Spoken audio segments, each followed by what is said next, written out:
거룩하신 하나님, 오늘도 새 아침을 우리에게 주셔서 감사합니다. 주님을 향한 믿음으로 인하여 우리의 중심과 마음과 우리의 가치관이 더 견고하게 하시고 굳건한 심지가 되게 하셔서 이 거칠고 험한 세상 속에서도 흔들림이 없게 하시며, 하나님께서 우리의 마음에 심으신 하늘의 평안과 위로와 주님의 사랑에 대한 확신으로 더 굳건히 세워져 갈 수 있도록 우리 가운데 함께하여 주옵소서. 이 새벽도 함께 모인 이곳에 주 성령께서 친히 동행하시고 모든 것을 이끌어 주시기를 원하오며 예수님의 이름으로 기도하옵나이다. 아멘. 찬송 305장입니다. 305장.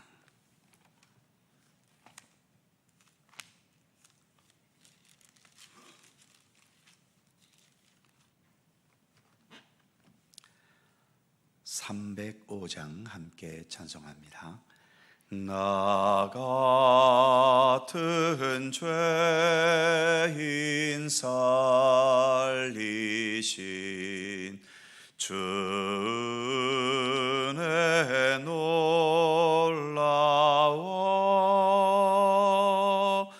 잃었던 생명 찾았고 광명을 얻었네. 큰 죄악에서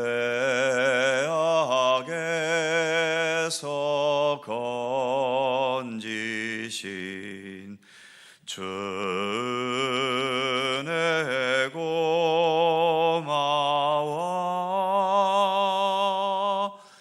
나 처음 믿은 그 시간 귀하고 귀하다. 이제껏 내가 산 것도 주님의 은혜라. 또 나를 장차 본향에 인도해 주시리. 거기서 우리 영원히 주님의 은혜로 해처럼 밝게 살면서 주 찬양하리라.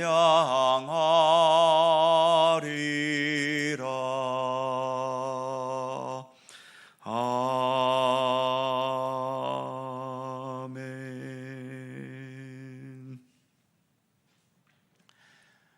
베드로전서 1장 20절입니다.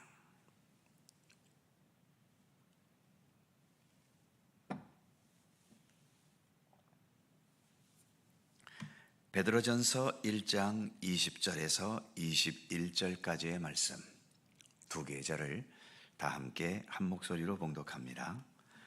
그는 창세전부터 미리 알리신 바 되신 이나 이 말세에 너희를 위하여 나타내신 바 되었으니 너희는 그를 죽은 자 가운데서 살리시고 영광을 주신 하나님을 그리스도로 말미암아 믿는 자니 너희 믿음과 소망이 하나님께 있게 하셨느니라. 아멘. 모든 사람은 평등하고 모든 사람의 생명은 동등하게 존중한다는 게 민주주의 이론이지만 현실은 이론대로 되지는 않아 보입니다. 예를 들어 교통사고를 당해서 사망했을 때 보험금이 나오지요.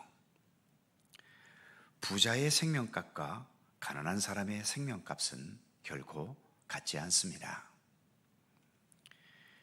유전무죄, 무전유죄라는 말, 정말 듣기 싫은 말이지만 우리가 그토록 추구하는 자유민주주의 체계 속에서도 여전히 통용되는 현실이지요. 반면 예수님은 우리에게 어떤 분이실까요? 먼저 20절 후반부에서 이렇게 말씀합니다. 이 말세에 너희를 위하여 나타내신 바 되었으니, 너희를 위하여라고 하는 것은 우리 모두를 일컫지요.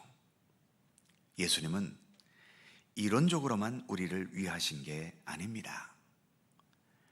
너와 나를 차별하시거나 부자와 가난한 자를 구분하시거나 능력이 있는 자와 없는 자를 다르게 대접하거나 그러셨던 우리 예수님이 아니시죠. 그야말로 모든 사람들을 동일하게 사랑하시고 동일하게 존중히 여기셨습니다. 혹시 예수님에게서 누군가를 더 편애하는 차별적인 것이 보인다면 그것은 이 세상에서 오히려 더 불쌍하게 살아갈 수밖에 없는 사람들, 그런 사람들을 향한 편애와 차별이 있으셨으면 있으셨지, 이 세상과 같은 그러한 차별이 예수님에게는 전혀 없었습니다. 그런데 그 예수님께서 우리를 위하여 나타나셨다라고 말하는데 예수님은 어디에서부터 나타나신 걸까요? 20절 첫 부분에서 이렇게 말합니다. 그는 창세전부터 미리 알리신 바 되신이나. 창세전부터라고 하는 말은 이 지상의 공간과 시간을 초월하신 하나님이시라는 의미이지요. 이렇게 창세전부터 계셨던 예수님이 지금 로마의 박해 속에서 시련과 고통과 불안한 현실을 겪고 있는 너희 성도들을 위해 나타나셨다고 말씀하는 겁니다. 강하고 또 그 당시 세상을 지배하는 로마를 위해서가 아니라 그 로마의 치하에서 박해와 억울한 고통을 당하는 너희들을 위해서 시간과 공간을 초월해 계셨던 예수님께서 너희를 위해 나타나셨다는 거죠. 우리가 왜 예수님을 찬양하고 예수님을 높여야 하는지 아십니까? 예수님이 높아지시는 만큼 우리도 높아지는 것이고, 예수님께서 존귀한 분으로 인정되는 만큼 우리도 존귀한 자들이 되기 때문이지요. 예수님처럼 그렇게 높고 높으셨던 분이 가장 천하고 모자란 나 같은 죄인을 위해 이 세상에 나타내셨고 또 오셨다면 나도 그 예수님 덕택에 높아질 수 있고 예수님처럼 존귀하신 그 덕택에 나의 미천하고 허물투성인 이 모습임에도 불구하고 예수님 덕택에 존귀해질 수 있지 않겠습니까? 지금 베드로는 비록 너희들이 로마의 치하에서 박해를 당하고 조롱을 당하고 저들의 폭력에 시달리며 억울한 가운데 살아가고 있지만 지금 가장 존귀하시고 가장 귀한 분이신 예수님께서 너희를 위해 나타나셨기 때문에 너희가 세상에서 받고 있는 그런 억울한 대접과는 달리 너희는 주 안에서는 존귀하고 소중한 자들이라는 것을 깨닫게 하려 하고 있는 거죠. 그래서 진실한 믿음의 사람들은 건강한 자존심을 가집니다. 때로 누군가에게 기분 나쁜 말을 듣고 자존심 상하는 그런 현실을 당했다 하더라도 이 진실한 믿음의 사람들은 자존심이 건강하기 때문에 그러한 것들로 인해 상처받지를 않지요. 지금 박해를 당하고 있는 베드로 당시의 성도들, 이 성도들 중에도 예수님의 존귀하심과 예수님의 위대하심에 대한 믿음이 분명한 사람들은 그 박해의 시련과 고통 속에서도 흔들리거나 상처를 받지 않았습니다. 하지만 그 믿음이 흔들리는 사람들은 박해를 당하고 조롱을 당하는 만큼 그대로 몸과 마음에 상처가 될 수밖에 없었지요. 우리가 이렇게 교회 생활을 통해서 믿음의 길을 갑니다만, 교회라는 것도 믿음의 사람들이 모였지만 그렇다고 우리가 완벽한 자들입니까? 우리도 부족한 사람들이 모인 이곳이기 때문에 여러 크고 작은 상처를 입히고 당하게 되는 일들이 교회 안에서도 있을 수밖에 없습니다. 상처를 주지 않기를 모두가 서로 힘써야 하겠지만, 그와 더불어서 우리의 믿음의 체력을 더 든든히 키워가서 건강한 자존심으로 웬만한 말과 행동에는 상처를 받지 않게 되기를 힘쓰시기 바랍니다. 교회는 상처를 주어서도 안 되는 곳이겠지만, 또 어떤 사소한 것들로 인해 너무 쉽게 상처를 받아도 안 되는 곳입니다. 좀 더 건강한 믿음의 자존심을 가져서 웬만한 어떤 자존심 상하는 말과 행동 앞에 너무 예민하게 반응하지 말고 그 모든 것을 툴툴 털고 일어설 수 있는 그러한 건강한 자존심을 우리 모두가 가질 수 있었으면 좋겠습니다. 21절에서는 이런 말씀도 있지요. 너희는 그를 죽은 자 가운데서 살리시고 영광을 주신 하나님을 그리스도로 말미암아 믿는 자니. 즉, 우리가 이렇게 기독교 신앙을 가지게 된 것은 예수께서도 심한 고난과 죽임을 당하셨지만 부활의 능력을 나타내셔서 하나님의 영광을 드러내신 것을 우리가 알았기 때문에 이처럼 주님을 믿을 수 있는 것 아닙니까? 예수님께서 십자가의 고난과 죽임을 당하셨던 것처럼 우리도 세상에서 이런저런 시련과 고난과 억울함과 원통함과 무수한 눈물로 살아가기도 하지만, 예수님께서 죽음의 권세를 이기시고 부활하셨듯이 우리도 어떤 불행, 어떤 고난, 어떤 삶의 고통과 아픔이 있어도 예수님의 부활의 능력으로 능히 견뎌내고 이겨낼 수 있다는 강한 믿음과 소망을 가져야 한다는 거죠. 그래서 21절 마지막에는 이렇게 말씀합니다. 너희 믿음과 소망이 하나님께 있게 하셨느니라. 믿음과 소망이 하나님께 있다는 것은 가장 든든하고 가장 건강하고 가장 올바른 삶을 살고 있다는 의미의 말이지요. 예수께서 산상수훈의 결론으로 제시하신 비유의 말씀이 있지 않습니까? 반석 위에 세운 집과 모래 위에 세운 집. 예수님은 이 두 집을 비교하면서 말씀하셨는데, 집이라는 본질을 모르고 겉모습만 집착하는 사람들은 집의 크기, 집의 모양, 그리고 땅값만 계산하겠지만, 집의 본질을 제대로 아는 사람들은 그 기초가 어디에 세워졌는지를 먼저 보게 되는 거지요.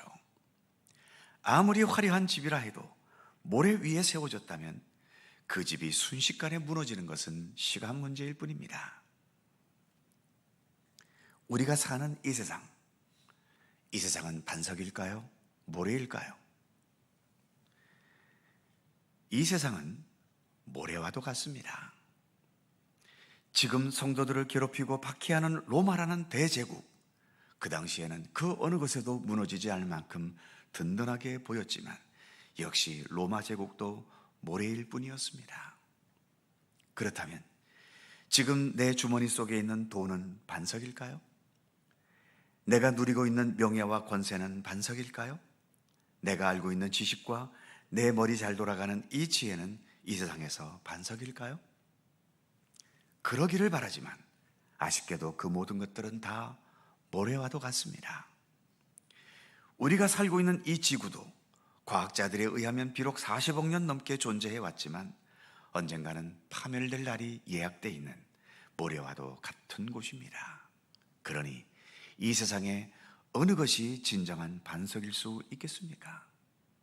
결국 유일한 반석은 예수 그리스도 우리 하나님뿐인 겁니다. 그래서 하나님께 믿음과 소망을 둔 삶, 그것이야말로 가장 견고하고 건강하고 굳건한 삶이라고 할 수 있는 거죠. 지금 베드로는 비록 로마 사람들에게 박해와 고통을 당하고 있지만 너희 성도들은 그렇다고 로마에 너무 얽매이지는 말아라. 영원한 반석이신 예수 그리스도 우리 하나님께 믿음과 소망을 두고 살라고 권면하고 있는 것입니다. 그것만이 참된 생명의 삶이기 때문이죠. 그래서 오늘도 우리는 그 하나님께 믿음과 소망을 두며 우리가 살아가는 이 모든 삶을 주님과 동행하며 살아가고 있는 것입니다. 기도하겠습니다. 걸어가신 하나님, 이 땅에 오신 예수님, 그냥 오신 것이 아니라 이미 창세전부터 예정돼 있으셨고 또 주님의 모든 계획과 섭리에 따라 이 땅에 오셔서 모든 생애를 살아가시고 십자가의 고난과 부활의 능력을 나타내셔서 참된 구원과 생명의 길, 또 우리가 마지막에 이르러야 할 참된 구원의 세계를 우리에게 열어주셨음을 우리는 믿습니다. 지금 베드로도 로마의 치하에서 고통당하는 성도들을 향해 우리에게는 우리를 위하여 이 땅에 오신 예수 그리스도께서 우리에게 나타나셨고 지금도 우리의 삶을 이끌어가고 계심을 확신하라고 권면하고 있습니다. 그래서 오직 그 하나님께 우리의 믿음과 소망을 둘 수 있는 삶, 그것이 이 박해의 시련 속에서 우리가 견뎌낼 수 있고 그 가운데서도 소망을 가지고 살 수 있으며 오히려 그 어두움의 현실 속에서 더 의미 있는 삶의 결실들을 맺어갈 수 있는 참된 생명의 길임을 권면하고 있는 것을 우리가 오늘도 함께 말씀으로 생각해 보았습니다. 오늘의 이 말씀이 우리들 모두의 말씀이 될 수 있도록 하나님 함께 해 주옵소서. 지금도 우리는 예수 그리스도와 함께 살아가는, 그래서 그냥 살아가는 삶이 아닌 주님께서 태초전부터 계획하시고 섭리하셨던 그 섭리와 계획 속에 살아가는 존귀하고 소중한 삶임을 늘 잊지 않게 하여 주옵소서. 로마의 박해 중에 있는 성도들이 박해를 받는다고 해서 우리 인생은 실패했거나 우리는 불행하게 살아가는 존재라 생각해서는 안 되듯이, 내가 이 땅에서 가난하고 삶의 현실이 내 뜻대로 풀려지지 않는다고 해서 내 인생을 실패한 인생이거나 비루한 인생으로 쉽게 판단하지 않도록 붙들어 주시옵시며, 무엇보다 지금도 나와 함께하고 계신 예수님, 내 모든 삶을 주관하시고 이끄시는 하나님의 손길 속에 있음을 믿고 신뢰하면서 주 안에서 존귀한 삶을 내가 살아갈 수 있으며, 그러기에 더욱더 우리 하나님을 향한 믿음과 소망의 그 뿌리를 더 든든히 내릴 것을 날마다 늘 생각하며 그러한 믿음의 중심으로 살아가는 우리들의 삶이 되도록 항상 이끄시고 인도해 주시기를 원하옵고 기도합니다. 오늘도 새날을 주셔서 감사합니다. 주님 안에서 살게 하여 주시옵소서. 주의 성전에서의 하루가 다른 곳에서의 첫날보다도 낫다고 한 시편 기자의 찬양과 같이 주님께서 함께 하시지 않는다면 이 땅에서 무엇을 누려도 우리의 인생은 허무할 뿐입니다. 그러나 불행하고 힘들게 살아도, 여러 가지 힘겨운 삶의 조건을 안고 살아도 주님과 함께 동행하는 삶이라면 단 하루를 살아도 그것은 소중하고 의미 있는 삶인 것임을 믿습니다. 오늘도 그러한 믿음으로 우리에게 주어진 모든 삶을 더 성실히 살아가는 우리들의 삶의 모습이 되도록 함께해 주시옵소서. 오늘도 간절한 기도의 제목들이 있습니다. 간구하는 모든 것마다 주님께서 일일이 기억하시고 오직 하나님의 뜻과 섭리 안에서 응답되고 이루어지도록 함께해 주시옵소서. 감사와 찬양을 주께 돌리오며 우리 구주 예수 그리스도의 이름으로 기도하옵나이다. 아멘. 하늘에 계신 우리 아버지, 아버지의 이름을 거룩하게 하시며 아버지의 나라가 오게 하시며 아버지의 뜻이 하늘에서와 같이 땅에서도 이루어지게 하소서. 오늘 우리에게 일용할 양식을 주시고 우리가 우리에게 잘못한 사람을 용서하여 준 것 같이 우리의 죄를 용서하여 주시고 우리를 시험에 빠지지 않게 하시고 악에서 구하소서. 나라와 권능과 영광이 영원히 아버지의 것입니다. 아멘. 함께 기도하시고 자유롭게 돌아가시겠습니다.